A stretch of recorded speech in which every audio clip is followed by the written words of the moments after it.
अब खबर शामिल करते हैं मंडी बहाउद्दीन से, जहां पर तहसील इंचार्ज रेस्क्यू 1112 मलकवा राजा गुलफाम की जेर निगरानी चक्राए माझी कुठियाला व दीगर मौजूदात के अहम शहराओं, मस्जिदों और सरकारी इमारतों में कोरोना के खतरे के पेश नज़र रेस्क्यू एहलकार जरासीम का स्प्रे कर रहे हैं, जबकि रेस्क्यू स्काउट्स की मदद से तंग गलियों और मोहल्लों में जहां रेस्क्यू की गाड़ियां नहीं पहुंच सकती वहां पर भी स्प्रे करवाया जा रहा है।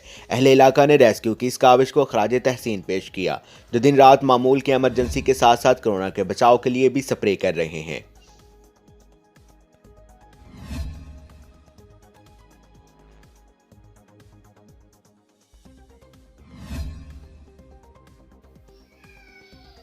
अब तक के लिए सिर्फ इतना ही। मजीद खबरों और अपडेट के लिए 94 न्यूज़ के साथ रहिएगा।